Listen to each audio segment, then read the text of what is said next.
स्याद्वादनय षट्द्रव्य गुण पर्याय और प्रमाण का जड़ कर्म चेतन बंध कारु कर्म के अवसान का कह कर स्वरूप यथार्थ जग का जो किया उपकार है उसके लिए जिन वाणी माँ को वंदना शतबार है, वंदना शतबार है।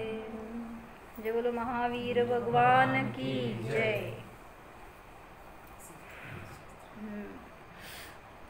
काय केलं महावीर निर्वाण? महावीरांना पाठवलं ना कुठं? मोक्षात पाठवलं। आता तुम्ही फ्री। तुम्हाला थोडी महावीर भगवंतांनी थांबवलं होतं, अडवलं होतं काय करायला? महावीर भगवंतांना मोक्ष झालं, तुम्हाला काय झालं?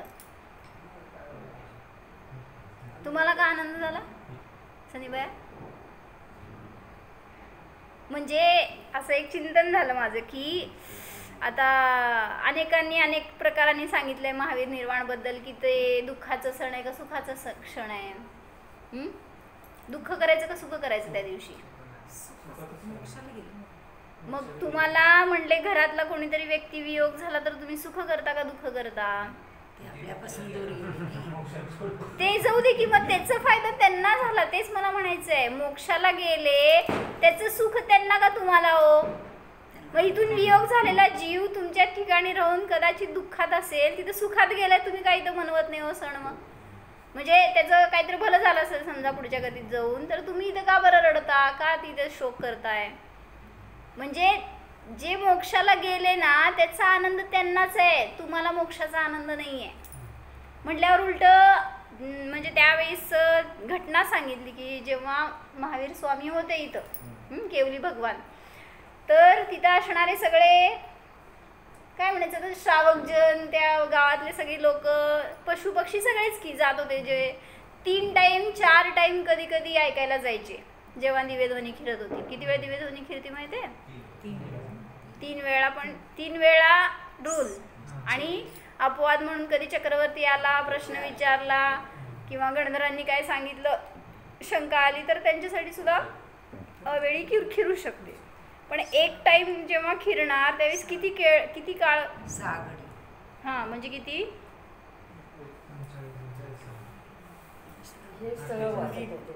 होय ना?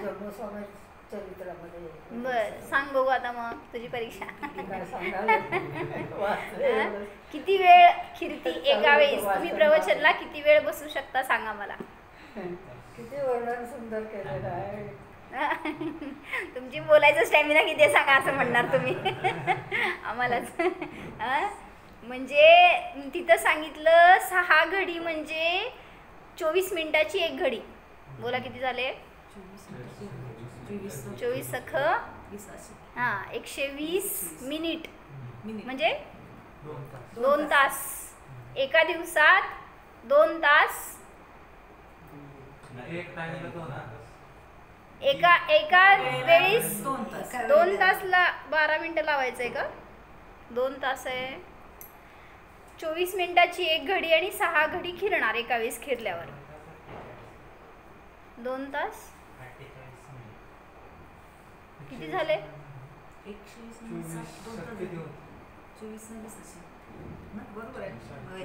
24 झाले की नाही? 120 नाही झाले। हां बरोबर। किती झाले? म्हणजे 2 तास 12 मिनिट ना? 24 मिनिट। काय करायला हिशोब तुम्ही लोक कसले व्यापारी? 2 तास 24 मिनिटं खिरणार एका वेळेस खिरताना बरं का? म्हणजे समजा दुपारी 12चा टाईम असेल आणि त्याच्या मागचं पुढचं संधिकाळ असतो, म्हणजे 12च्या मागं पुढं धरून 2 तास 24 मिनिटं म्हणजे ॲप्रॉक्सिमेट समजा 2.5 तास। किती झाले? किती ते किती?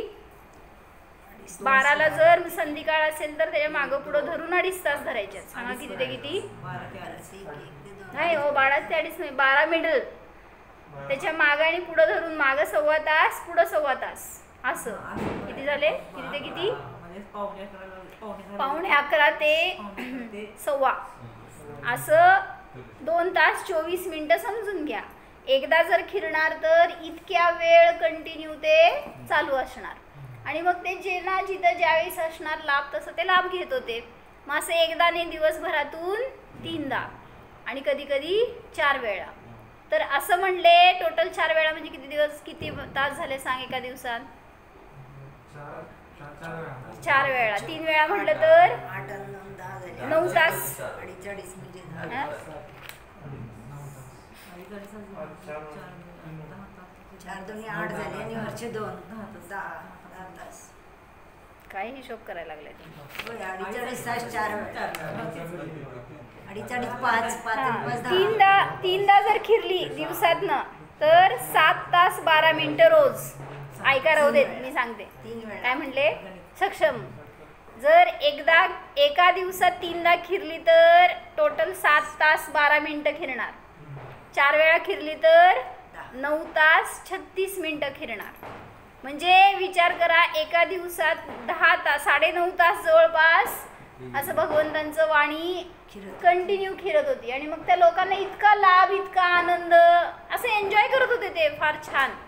आणि आता सांगा, आज समजलं की त्यांना उद्या म्हणजे ते जाणार आहेत. आता योग निरोध केल्यानंतर बंद झालं सगळं म्हटल्यावर तेव्हापासूनच समजलं की आता हे आपल्यापासून वियोग होणार आहे. काय असेल त्यावेळेस परिस्थिती. म्हणजे आम्हाला आठवत आहे, जेव्हा माताजी सोलापूरमध्ये होत्या त्यावेळेस असं रोज दिवेध्वनी खिरत होती. आम्ही पण तेव्हा लाभ भरपूर घेत होतो, जसं मिळेल तसं. आणि मग जेव्हा जाणार म्हणून कळालं त्या दिवशी, म्हणजे असंही झालं की का आपल्या जवळून चाललेत आणि आपल्याला मिळणार नाही आता. असं एक ते तर आपण जाऊन मिळवू शकत होतो, इथं तर वियोग असा झालाय की आपण तिथं जाऊ शकत नाहीये. म्हणजे असा वियोग मग सुखदायी का दुःखदायी? सुखदायी. आता झालं, मी सुटलं एकदाच. ऐकायला जायचं संपलं असं का? म्हणजे ज्यांना ऐकायला मिळत होतं ते आता मिळणार नाही याच्या अपेक्षेने ते दुःखी झाले. इवन सांगितलं देवलोक सुद्धा ते शोकमग्न झाले, कारण देवांना सुद्धा तसं सानिध्य मिळत होतं, त्याचा उत्सव करता येत होता. येऊन ते सुद्धा तासन तास तिथं समोशरणामध्ये लाभ घेत होते. पण आता त्यांच्यापासून पण ते तुटणार म्हटल्यावर त्यांना सुद्धा शोक झाला. देवांना शोक होत असतो का आयुष्यभरात? का सांगायचं मला, हेतू सांगायचा. शोक, शोक म्हणजे शोक, दुःख, अरती, शोक. मंदारमाळा त्यांची सुखायला हा का? कारण ते निर्दोष झालेले नाही आहेत, सगळे सदोष आहेत. हे दोष आहेत, नोकषाय आहेत. हास्यरती, अरती, शोक भय काय सुटून गेले का त्यांचे? मग करतील नाही करतील, तुम्हाला नाही दिसले म्हणून काय ते शोक नाही आहे त्यांच्यात? असं नाही आहे. शोक आहे, रती आहे, अरती आहे, खेद आहे. आयुष्य राहिलं म्हणून कळते मंदारमाळा सुखायला. हा ते तर आहेच की, पण इतर वेळेस असं शोक करतात का? जसं आपण हळहळ करतो, आपण काय झालं की आपल्या जीवनामध्ये लगेच डिस्टर्ब होतो, तसं देव होतात का? तीर्थंकरांना नव्हे, देव लोकातले देव अवधी ज्ञानाने ते जाणतात ना. हा मंदारमाळा सुकायला लागली तर आता आयुष्य संपत आलं हे जाणतात ते. त्यामुळं तिथे शोक होतं अज्ञानी देवांना, मिथ्यादृष्टी देवांना. मग तसं इथं ते शोक असतो का असं मला विचारायचं होतं, की जेव्हा भगवंतांचा वियोग होणार तेव्हा तर असू शकतो. कारण ते सगळ्या दोषांनी रहित झालेले केवली असतात. सक्षम किती दोष असतात? 18 दोष असतात. सगळे 18 दोष संपले ते फक्त केवलींचे, बाकी कुठल्या इतरांचे नाही. मग देवांचं गुणस्थान किती असतं?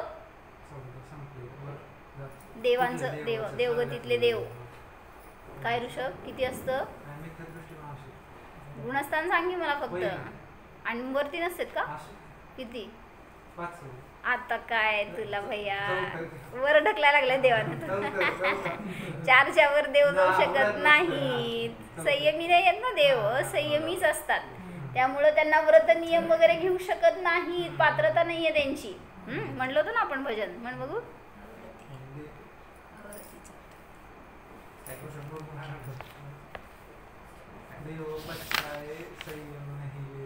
देवों को विषयों की क्या कोई है कमी, फिर क्यों संयम पे इनकी है दृष्टी थमी. काय येऊन बसते तिथं तीर्थंकरांच्या जवळ, महावीरांच्या जवळ देव काय येऊन बसले? त्यांना काय कमी पडलं होतं का घरामध्ये? का देव त्यांना काय देणार होते सक्षम? काय मिळणार होतं सांग देवाजवळ बसून आपल्याला?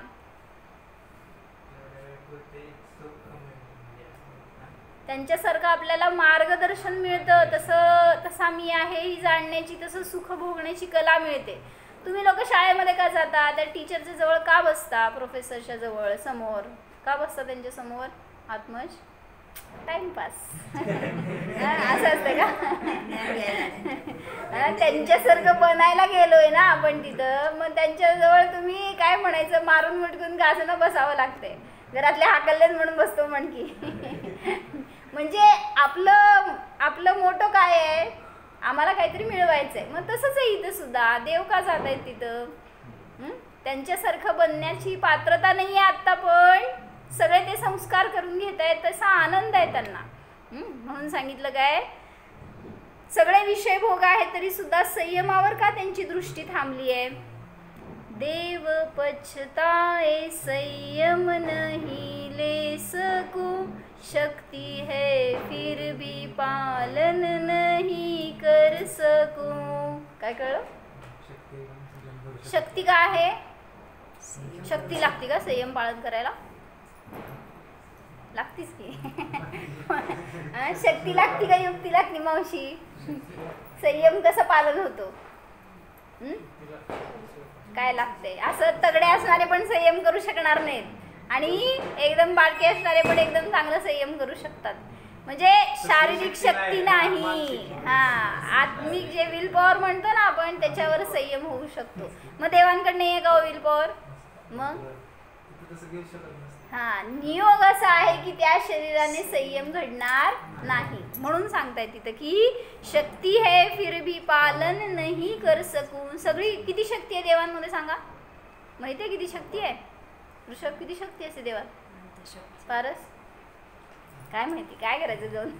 गेल्यावर बघतो तिथं. आता करायला लागले बिल्ड इथं, तिथं गेल्यावर मिळेल शक्ती भरपूर. सनी किती असते शक्ती देवांच्यात? इंद्राची शक्ती सांगितली की 3 लोक हलवू शकेल अशी शक्ती, 3 लोक आलटापलटी करू शकेल अशी शक्ती आहे देवामध्ये.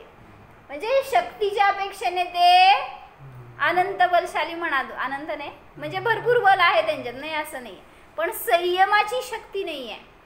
सांग, संयमाची शक्ती ग्रेट आहे का ही शक्ती ग्रेट आहे? मग चक्रवर्तीपेक्षा जास्त शक्ती असते इंद्रामध्ये. म्हणजे कंपॅरिझन करून दाखवलं ना त्यांनी. चक्रवर्तीपेक्षा भोगभूमीच्या जीवांचं वैभव जास्त, भोगभूमीच्या जीवांपेक्षा देवांचं वैभव जास्त, देवांपेक्षा तीर्थंकरांचं, तीर्थंकरांपेक्षा अरिहंतांचं आणि सिद्धांचं, असं कंपॅरेटिव्ह. म्हणजे म्हणायचे शक्ती आहे, प्रयोग नसेल तरी सुद्धा शक्ती त्यांच्यामध्ये तेवढी असते. काय सांगतो तुम्ही? म्हणजे संयम घ्यायला किती शक्ती पाहिजे? मग देवांकडे ती शक्ती नाही आहे का? म्हणजे असलं तरी सुद्धा त्या शक्तीचा वापर ते संयमासाठी करू शकत नाहीत. म्हणून सांगितलं शक्ती है फिर भी पालन नहीं कर सकूं, अंतर मन से ये भाव है भाए, अगले भव हम भी संयम पाए. काय म्हणायचं? तुम्ही म्हणू नका, देव म्हणतायत. तुम्ही पुढच्या जन्मी म्हणला तर देव झाला तर तुम्हाला अजून पुढचे आगले भाव म्हणावं लागेल. म्हणजे मी आता या भावात संयम करणार हे भाव करा, तर या भावनेचं फळ नियमाने देव होणार आहे, नाही असं नाही. पण हे संस्काराने ॲटलिस्ट तिथं गेल्यावर भोगामध्ये रमणार नाही.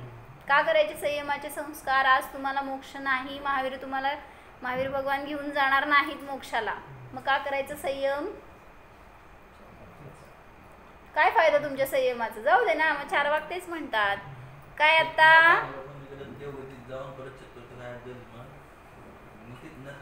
होय, सगळं शास्त्रातलं माहिती आहे आम्हाला. काय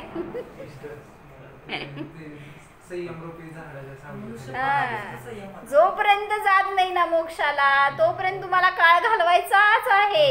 मग तो सुखात घालवायचा का दुःखात घालवायचा? मग नरकात घालवायचा का देवात घालवायचा? का संयमात घालवायचा असंयमात घालवायचा? हे तुमच्यावर डिपेंड आहे ना. तुम्हाला फिक्स्ड आहे की एवढा काळपर्यंत. सांगा महावीर भगवान मोक्षाला जाऊन किती दिवस झाले? दिवस म्हणजे वर्षात सांगणार तुम्ही, आता त्याचं कॅल्क्युलेशन करून सांगू नका. 2552 थोडक्यात 2600 वर्ष झाले समजा. किती दिवसांनी पुढचे तीर्थंकर होणार आहेत? किती वर्ष आहेत मध्ये? हा बोल, बरोबर आहे की? मला काळ सांग, काळ भैया. 1 2 3 4. अरे भैया मला वर्ष सांग, वर्ष किती जाणार मध्ये? बोल, पारस बोलला होतास. पंचम काळ किती राहिला आता? हा 21,000 वर्षांचा पंचम काळ आहे. आता समजा घेतले 3,000 गेलेत तर पुढे 18,000 वर्ष राहिलेत. मग हे 18,000 वर्षांचा पंचम काळ, त्याच्या पुढे षष्टम काळ 21,000 वर्षांचा, पुढे परत षष्टम काळ, कॅल्क्युलेशन करताय ना, परत 21,000. त्याच्यानंतर येणार तो काळ चतुर्थ काळ येणार. आणि त्याच्यामध्ये पण पहिला थोडा काळ गेल्यावर मग तीर्थंकर जन्मणार. श्रेणिक राजा आपले पहिले तीर्थंकर होणार. नाही, ते दुसऱ्या क्षेत्रातले आहे. आपल्या इथं होणार ते रावण आहे, तो धातकी खंडामध्ये जन्मणार आहे. तिथले तीर्थंकर होणार आहेत रे. आपण जम्बूद्वीपात आहे ना, आपल्या बाहेर धातकी खंड आहे. मग त्या धातकी खंडातल्या भरत क्षेत्रामध्ये तीर्थंकर होणार रावण. आणि आपण इथे जम्बूद्वीपातलं बघतोय. आता इथं येणारे पुढचे तीर्थंकर कोण आहेत तर श्रेणिक. मग तोपर्यंत मध्ये किती काळ जाणार आहे हो? पहिले तीर्थंकर. मग एवढे काळ मध्ये किती? 81,000 वर्ष. हा अजून काय असेल ते समजून घ्या. म्हणजे 80,000 वर्ष तुम्हाला वियोग आहे. मग हे समजलं होतं तेव्हा त्या लोकांना म्हणून अधिक दुःख. काय म्हणतो? आपण नाही कुठं राहणार माहितीये का? आपण ते बघा, हे सांगायला मी 81,000 वर्ष दुःखात राहणार. 81,000 वर्ष इथंच राहतो का बघ.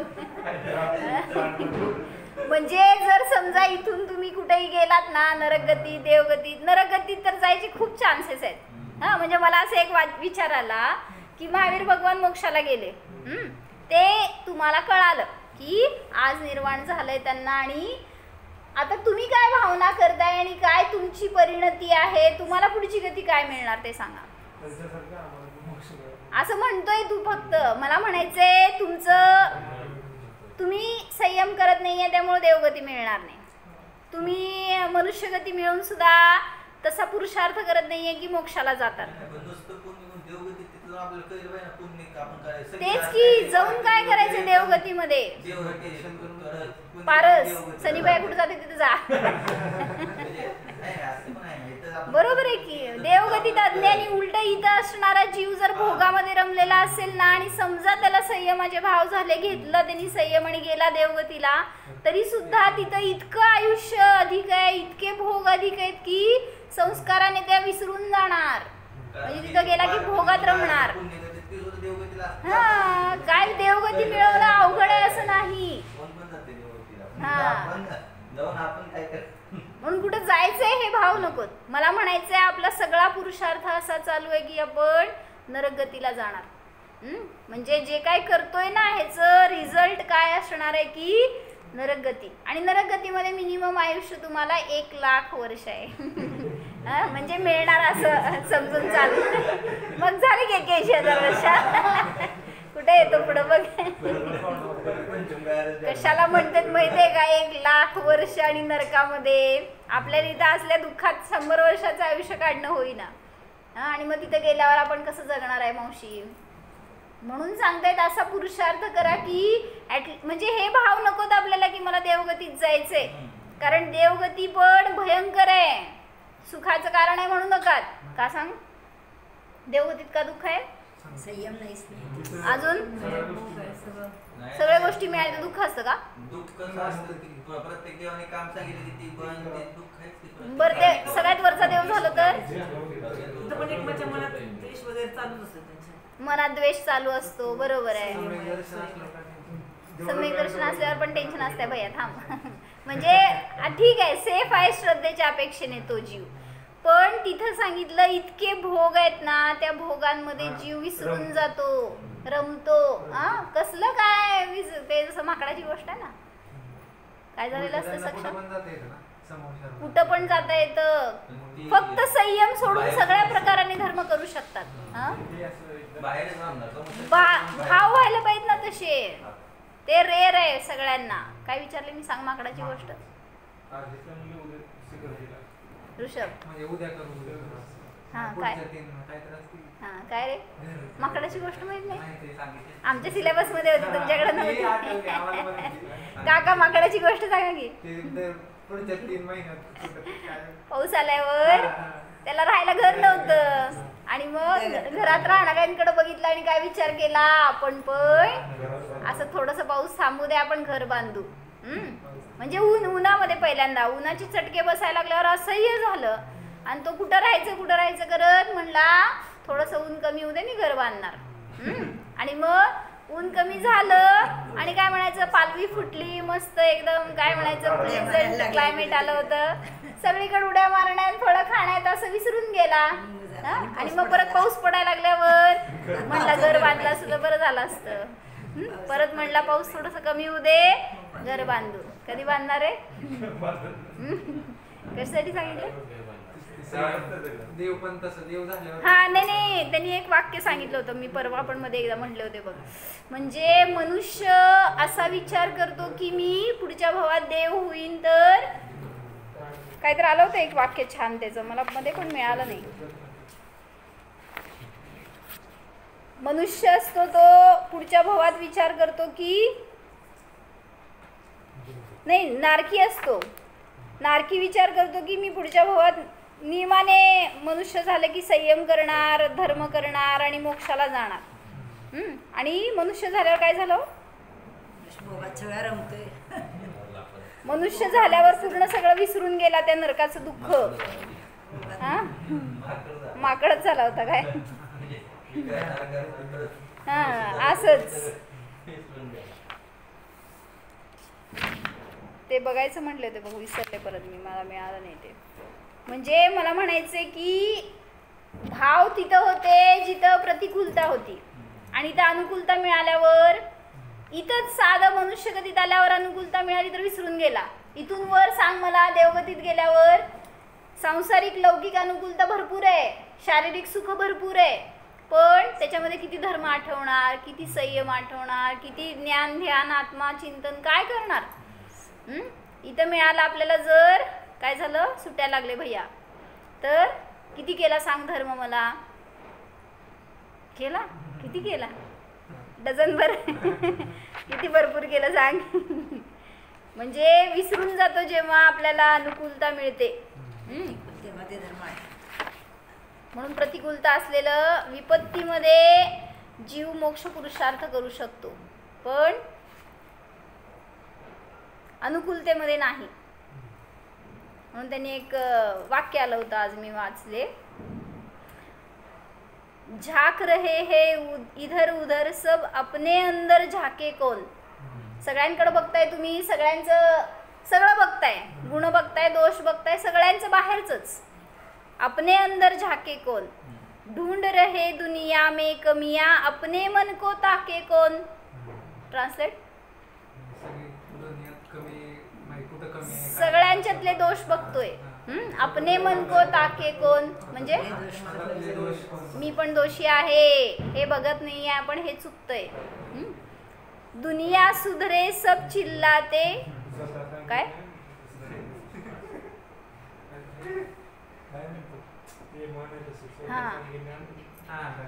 दुसऱ्याला सांगे ब्रह्मज्ञान, स्वतः मात्र तेवढंच पाठ करतो. दुनिया सुधरे सब चिल्लाते, खुद को आज सुधारे कोण. सगळ्यांना सुधारायला त्यांनी असं वागायला नको होतं बरं का. काय करायचं, असं चार बोटं सुद्धा कडे कुठं बघतोय ते. त्यांनी असं वागावं, ह्यांनी असं वागावं. आज त्यांनी यायला नव्हतं का मंदिरात यायला नको होतं का? त्यांनी आज इथं प्रवचनला बसायला नको होतं का? सगळं आपण काय करतोय दुसऱ्याचे. दुनिया सुधरे सब चिल्लाते, खुद को आज सुधारे कौन. पर उपदेश कुशल बहु तेरे, खुद पर आज विचारे कौन. दुसऱ्याला उपदेश द्यायला कोण हुशार आहे हो? शेजारी बघायचं का? मी सगळ्याला उपदेश द्यायला मी हुशारच आहे. म्हणजे काय झालं तर, म्हणून म्हणलं ना, कधी मोहीला कसं आहे बरं आहे का असं कधीच विचारायचं नाही. का सांगा? मोही असतो ना त्याला कधी असं विचारायचं नाही, आत्मज काय कसं आहे बरं आहे का, काय रिॲक्शन मिळते सांग बघू मला. आणि मोही होते. तुम्हाला पश्चाताप करावा लागेल असं म्हणाले मी. का? त्यांनी अशी लिस्ट सुरू करणार सांगायला. काय सांगावं तुम्हाला. म्हणजे म्हणायचंय तिथं ते दुःखी जीव अजून दुःखी होतो, रोग नसला तर रोग अजून तयार करून सांगेल. म्हणून मोही जीवाला नाही विचारायचं. काय सांगितलं? पर उपदेश कुशल बहु तेरे. दुसऱ्याला आपण ब्रह्मज्ञान द्यायला फारच भरपूर हुशार असतो, पण म्हणजे तू नाही रे, तू नाही, तुला कुठं म्हणाले मी.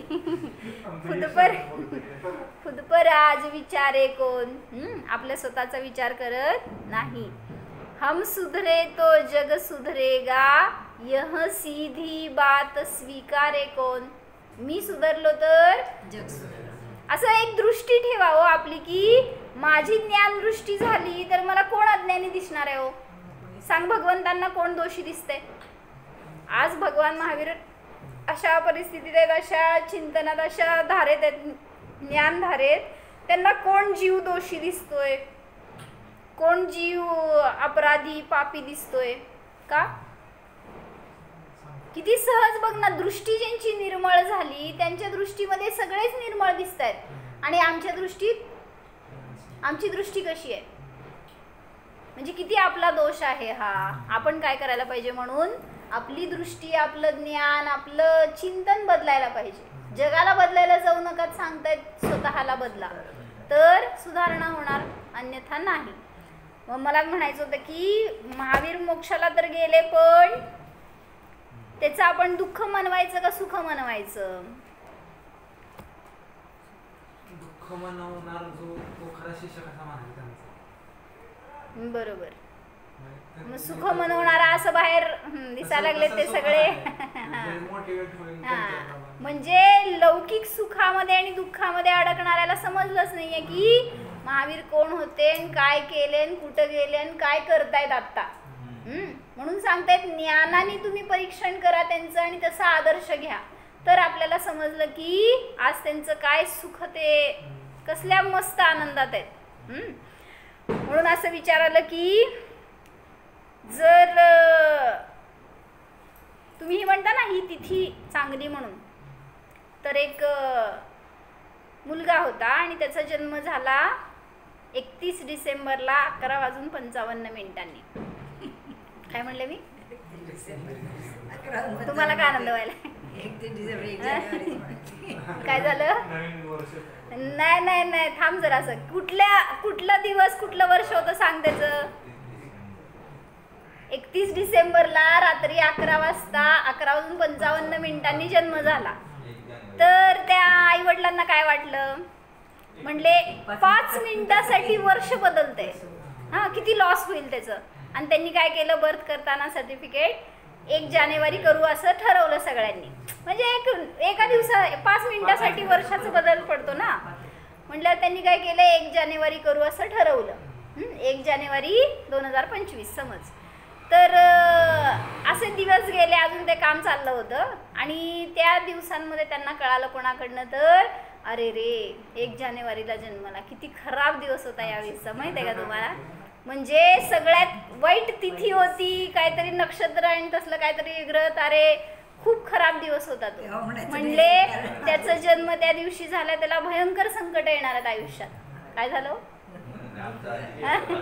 कसलं 5 मिनिटं वाचला लगेच बर्थ सर्टिफिकेट चेंज का?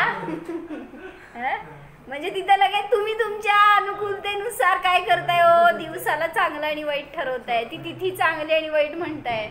मग तसं म्हटलं इथं महावीर निर्वाण चांगलं म्हणताय. काय चांगलं आहे हो? सगळं चांगलं. सगळं चांगलं आहे. हा, सांगायला लय हुशार आहे पाच. प्रवचन करा उद्यापासून. म्हणजे प्रत्येक तिथी, प्रत्येक दिवस, प्रत्येक वेळ, समय समय तुम्हाला आनंदी बनवू शकतो. फक्त आपण भोगत नाहीये तसं. त्यांनी काय ठरवलं होतं का अमावस्याला मोक्षाला जायचं म्हणून? अमावस्या चांगली असते का भैया, ते सांगा. आत्मश अमावस्याला काय काय करणार काम तुम्ही? लग्न करा बघू अमावस्याला. ती तिथी वर्ज असती ना अमावस्या तुम्हाला. आणि मग सगळ्यात मोठं महान कार्य झालं. काय म्हणते? लग्न नाही करणार ना का? कार्तिक कृष्ण अमावस्या बघ किती चांगली आहे म्हणतोय आपण. मुहूर्त असते सगळं असते. म्हणून म्हणलं प्रत्येक समय आपण सुखी करू शकतो स्वतःला. तर ती तिथी शुभ तिथीच आहे. फक्त आपण त्याला वाईट बनवतोय काहीतरी असल्या विचारांनी, आपल्याच संकल्पनांनी वगैरे. पण असं कुठलाही दिवस, कुठलाही क्षेत्र, काळ वगैरे दोषी नाही आहे, अशुभ नाही आहे. म्हणून हा, आपल्या विचारातूनच त्याला आपण वाईट बनवतो किंवा काय. हा, म्हणून प्रत्येक दिवशी हा सण साजरा करा किंवा तसा आनंद भोगा हे सांगितलं आपल्याला. त्यांनी कधी केला हो? म्हणजे कार्तिक कृष्ण अमावस्यालाच आनंद भोगला का त्यांनी? त्यांना तशी दशा प्राप्त झाली हे तुम्हाला दिसते. त्यांनी केव्हापासून आनंदात आहेत त्या? 7व्या गुणस्थानाच्या वर. कुठं काय डिफरन्स होतं त्याच्यामध्ये? असं 7वं 8वं 9वं कसं चढत गेले तुम्हाला पण माहित नाहीये, त्यांना पण माहित नाहीये. केवली गम्य आहे ते. म्हणजे सांगितलं त्याला अंतर्मुहूर्त काळ लागला. 7व्या गुणस्थानापासून 8व्यापासून म्हणा, 8व्यापासून चढले तर 8 9 10 12 13 एवढ्या काळामध्ये तर निरंतर आत्म्यातच होते. 13व्या गुणस्थानामध्ये पण काय करतायत? दिव्यध्वनी कीर्ती की त्यांची विहार करतात. मग तरी सुद्धा आत्मानंद तुटला नाही. आत्म्याचीच अनुभूती सतत चालू आहे. मग तसं सांगितलं ते आज तुम्हाला दिसतायत की अमावस्येच्या दिवशी त्यांना मोक्ष झाला आणि ते परमसुखी झाले. ते परमसुखी तर केव्हाच झाले होते. ती तिथी सांगा बघू कुठली? केवल ज्ञान कधी झालं? 8वं गुणस्थान कधी झालं? हे कुठं माहिती आहे आपल्याला? आणि मग तुम्ही काय करताय? गौतम स्वामींना केवल ज्ञान झालं म्हणून लक्ष्मीपूजन. काय असतं म्हटले ते गौतम स्वामींच्या बरोबर पार्शिलिटी का बरं? महावीर स्वामी तर तीर्थंकर आणि त्यांचं केवल ज्ञान कधी झालं माहित नाही. सगळे 24 तीर्थंकर जे झाले सगळ्यांचे सांगा मोक्ष कल्याणी कधी झाले, केवल ज्ञान कल्याणी कधी झाले. बस पर्पज आहे ना आपलं, जेवढं तेवढंच पकडतोय. दिवाळीला भरपूर खरेदी करा, खावा प्या, मजा करा म्हणून दिवाळी आमची. बाकीचे 24 तीर्थंकरांची का पार्शलिटी? प्रत्येक 24 वेळा करा ना मग दिवाळी तुम्ही. वर्षातली नाही करत आपण. म्हणून म्हटलं तुमच्या सोयीनुसार धर्माला तुम्ही, त्या तिथीला तुम्ही शुभ आणि अशुभ ठरवताय असं तर नाही. म्हणून सांगितलं काय करा? प्रत्येक क्षणामध्ये सुखद अनुभव घेण्यासाठी तुम्ही स्वतंत्र आहात. म्हणून सांगितलं त्यामुळं जेव्हा 31 डिसेंबरला तो जन्मला त्याचं अनिष्ट होणार नाही. आता असं त्या वडिलांना, आई वडिलांना कॉन्फिडन्स की बा सेफ आहे आमचं पोरगं. म्हणजे 1 जानेवारीला जन्मलं नाही ना, त्यामुळं त्यांनी जे फेट सांगितलंय ते ह्याचं नाही आहे. लगेच बर्थ सर्टिफिकेट चेंज. म्हणजे तुम्ही काय केलं? कॉम्प्रोमाइज. म्हणजे तुम्ही तुमच्या फायद्यानुसार त्याला चांगलं आणि वाईट म्हणताय. तर कुठलीही तिथी चांगली आणि वाईट नसते. जो स्वाधीन आनंद भोगतो त्याला याचे सोयर न सुतक न शुभ न अशुभ काय कशाचं त्याला देणं घेणं नाही. म्हणून करायचंय काय तुम्हाला? महावीरांनी काय केलं? भगवान महावीरांनी आजच्या दिवशी कशाचा नाश केला? म्हणजे निर्वाणाच्या दिवशी कशाचा नाश केला? व्ह्यू सांगा. व्ह्यू मला कशाचा नाश केला हो? सांगा प्रत्येक जण बघू. मावशी, महावीर भगवंतांनी आज कशाचा नाश केला? निर्वाण झालं त्या दिवशी कर्मांचा नाश केला. अजून दोषांचा नाश केला. अजून माहित नाही. हा पारस कशाचा नाश केला काका? सक्षम कर्मांचा. अजून संसाराचा नाश केला. अजून कुठं होते संसारात? जन्म मरणाचा नाश केला. अजून आत्म्यामध्ये लीन झाले. आत्म्याचा नाही, पर्यायाचा, ही जी संसार पर्याय त्याचा नाश केला. सगळं नाश झालं, नाश करावं लागलं. इतका विचार केला का त्या दिवशी? सांगा बघू मला. त्यांचं हे झालं ना, मग ते नाश झाल्यासारखं झालं. आत्म्याचा नाश नसतो होत, आत्म्यामध्ये लीन झाले, आत्मरूप झाले, त्यामुळे बाकीच्या सगळ्याचा नाश झाला. सुटलं सगळं. म्हणजे काय संयोगात होतं त्या संयोगाचा नाश झाला. मोहाचा नाश तर आधीच झाला, पण त्याच्या निमित्तात असणाऱ्या संसाराचा नाश झाला, परिभ्रमणाचा नाश झाला, विभावांचा नाश झाला. तुम्ही म्हटल्या सगळ्या दोषांचा, पापांचा, हिंसेचा, सगळ्याचा नाश झाला. म्हणजे अशी दशा प्रकट झाली आहे की ती कशाचा नाश करत करत नाही गेले. इथं अनुभव घेत आनंद भोगत राहिले तर तिथं बहिरंगात नाश होत गेला, करावा लागला नाही. मग आपण काय करतोय? आपण बाहेरून आत चाललोय, त्यांनी आतून पुरुषार्थ केलाय, मग तो पुरुषार्थ आपल्याला पण करावा लागणार. तर आपण पण त्यांच्या समान मोक्षमार्गस्थ किंवा मोक्षस्थ होऊ शकतो, त्याच्याशिवाय नाही.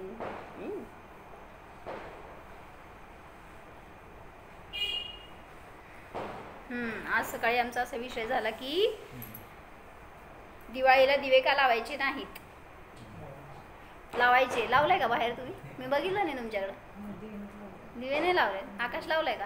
आकाश दिवा आणला नव्हता ना? का लावायचे नाही? हा, मग म्हणले आम्हाला तुम्ही घरात लाईट लावत नाही का? म्हणले तेल आणि चिकट कसलं म्हणून लावायचं नाही. रिझन सांगा व्यवस्थित. हा, म्हणजे सांगितलं त्याच्यासाठीच झाला विषय आमचा. त्यांनी सांगितलं की म्हणले तुम्ही इलेक्ट्रिसिटी बनवता ना, त्यामध्ये ते काय टर्बाईन वगैरे वापरतात, त्याच्यामध्ये म्हणले मोठे मोठे प्राणी मरतात, तुकडे होतात त्यांचे, जसं मगर म्हणा, मोठे मासे म्हणा, छोटे तर जाऊ दे त्यामध्ये भरपूर जातील, पण असे मोठे मोठे प्राणी सुद्धा, ते जे फॅन आहेत ना तसे, त्या फॅनच्या मध्ये पाण्यामधून ते तयार करणार, तर ते फिरवत असताना त्यात अनेक जीवांची हिंसा होते. मग तुम्हाला हे वापरावं लागतंय, ते नाईलाज आहे. म्हणून अनावश्यक धार लावून ठेवू नका दिवसभरामध्ये असं सांगतायत. किंवा तुम्ही आत बसलाय, बाहेर चालू ठेवलंय, अनावश्यक तिथं वेस्ट घालवतोय एनर्जी, इलेक्ट्रिसिटी, तर तिथं पण दोष लागतोय. मग इथं बाहेर लावतोय आपण, किती त्याचे सुख सांग आणि किती दोष. लावलंय ना सक्षम? आकाश कंदील नाही लावलं? कसं काय? वेळच नाही मिळाला. म्हणजे त्याच्यामध्ये आपण सुख मानतोय, त्याच्याने दिवाळी मानतोय. काय आनंद आहे? अज्ञान आहे म्हणले, उलट स्पष्ट अज्ञान आहे. म्हणजे भगवंतांनी सांगितलं आज अहिंसेचा दिवस आहे आणि आपण आज महाहिंसा करतोय. सोलरवरच वापरतो असं म्हणालायच काय? मग काय इतकी आवश्यकता आपल्याला? देवा देवा, म्हणजे कुठून तर आम्ही वापरणारच. तुम्ही लोक महावीरांच्या पुढे जाणार आहेत. ते महावीर म्हणणार, आपला भगवान महावीर म्हणणार दिव्यध्वनीला चेंज करतो, थोडंसं मॉडिफाय करतो म्हणणार. आता नवीन टेक्नॉलॉजिकल दिव्यध्वनी सांगतो म्हणणार आहेत तुमच्या भाषेत. प्रकाश कशाचा प्रकाश? दिव्याचा प्रकाश थोडी. दीप आवली म्हणलं ना, तो ज्ञानाचा दिवा होता, जो केवल ज्ञान महावीरांना होतं, तर ते ज्ञान त्यांनी फॉरवर्ड केलं गौतम स्वामींना. त्यांचा दिवा विजला असं म्हणेसपर्यंत केवल ज्ञान ह्यांना प्रगट झाला आणि आवली सुरू झाली अशी. परत गौतम स्वामींनंतर जंबू स्वामी वगैरे असं एकानंतर एक केवल ज्ञानाचा दिवा, तो प्रकाश, ज्ञानाचा प्रकाश फॉरवर्ड झाला, म्हणून त्याला दीपावली म्हणलं गेलं. त्याच दिवशी, म्हणजे मला तेच मगाशी सांगायचं होतं की महावीर स्वामी मोक्षाला गेले तर सेलिब्रेशन केलं खरं गौतम स्वामींनी. तुम्ही लोक सेलिब्रेट पण नीट करत नाही. कसं केलं? किती छान. म्हणजे त्यांचं असं झालं बरं का. तुम्हाला किती वेळ आहे मला माहित नाही, 5 मिनिटं. की जेव्हा आमची आजी तो आनंद घेतला आता मी पण तोच आनंद घेतला. हा म्हणजे रडत बसले नाही आहेत ना. कुठे होते सांग? भगवान महावीर कुठे होते आणि गौतम स्वामी कुठे होते माहिती आहे? लास्ट समयामध्ये पावापुरीमध्ये भगवान महावीर होते आणि गुणावाला होते गौतम स्वामी. तिथं केवळ ज्ञान झालंय त्यांना. गुणावा म्हणजे शिखरजीच्या जवळपास कुठेतरी आहे. तर म्हणजे असं नव्हतं की जवळ बसलेत बाबा कुरवाळतायत आणि रडतायत, काहीच नाही. आदर्श असा होता की कुठेही असले तरी सुद्धा त्यांनी जे सांगितलं ते फॉलो करणार. काय सांगितलं भगवंतांनी आणि काय घेतलं ह्यांनी शिष्यांनी, पट्ट शिष्य म्हणून म्हणले जातात तसे. काय जे दिलं ते असं घ्या, असं उतरवा स्वतःमध्ये की परत सांगावं लागणार नाही गुरूंना. मी काय सांगत होते? नाही रे, ते नाही. हां, आजीचं उदाहरण सांगत होते आमचे की आजीचे शेवटचे समय चालू होते ना, जेव्हा आजी म्हणजे त्यांना दीक्षा दिली होती. सुशांतमती माताजी नाव होतं, आठवतंय आजी मावशी? तर त्यावेळीस जीव गेला आणि आम्ही असं जवळ बसलो होतो. मी, आमची आत्या, आत्याची मुलगी, सगळेजण असं जवळ होतो.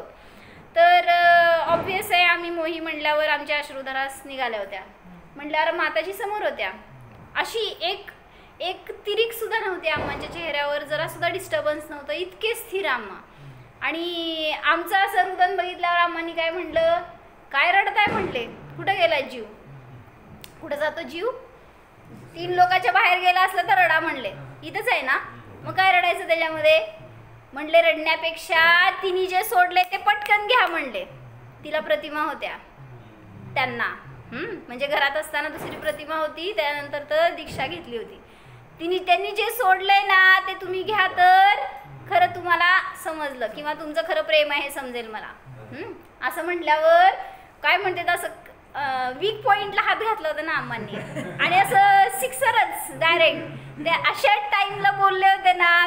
मग आत्यानी आणि मी लगेच त्यावेळेस नियम केला की आजी घरात असताना विहिरीचं पाणी पित होती, नळाचं पाणी पित नव्हती. मग आम्ही असं सोडलं त्यावेळेस की बाकीचं काय नाही करू शकत, तर नळाचं पाणी वर्ज्य. म्हणजे आता त्यामध्ये अनेक दोष असतात म्हणून. मग ते म्हणजे त्यांना म्हणायचं होतं की जर तुमचं प्रेम असेल ना तर त्या व्यक्तीचे चांगले गुण तुमच्यामध्ये घ्या. हां, मग हेच केलं ना गौतम स्वामींनी. काय केलं? किती चांगले गुण घेतले आणि किती चांगला पुरुषार्थ केला आणि किती चांगलं झालं त्यांचं. आपण काय घेतो? वाईट घेता ना. काय देवा सनी बया, शाळा कसली चालली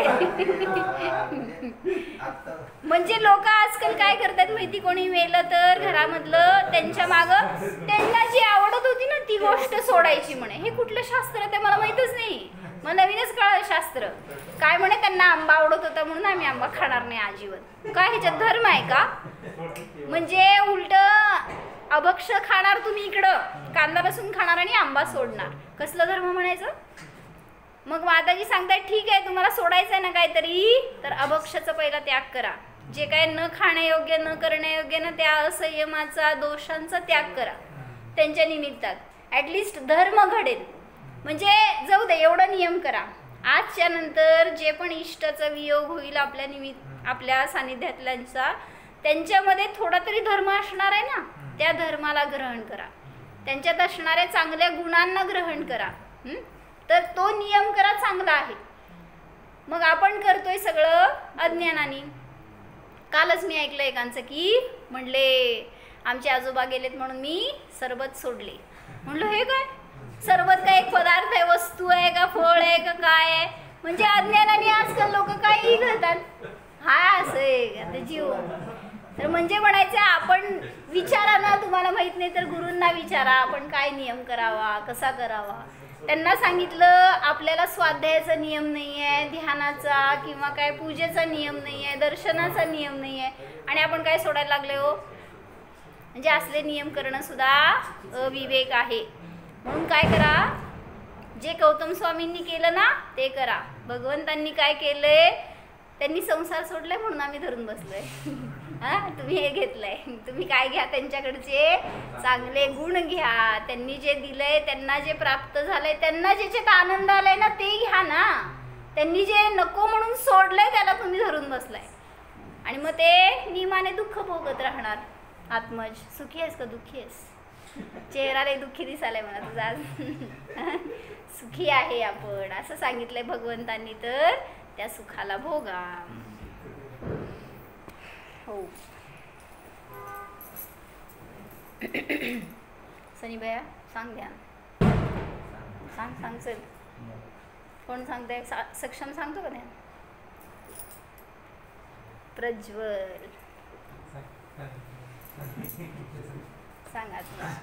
चला लवकर, वेळ घालू नका, लय वेळ झालाय. एक जण सांगा कोणतं.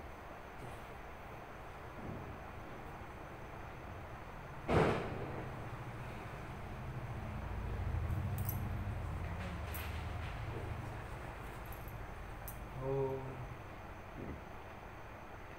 जा मी या शरीरापासून भिन्न आहे.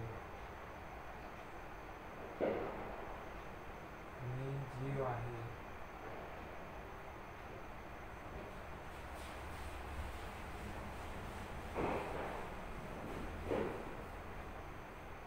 हा मी जीव सुद्धा सर्व दोषांनी रहित आहे.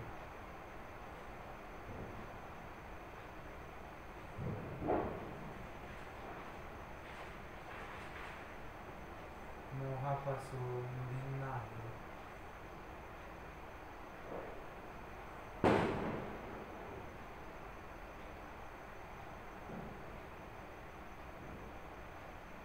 मी शांत स्वरूपी आहे.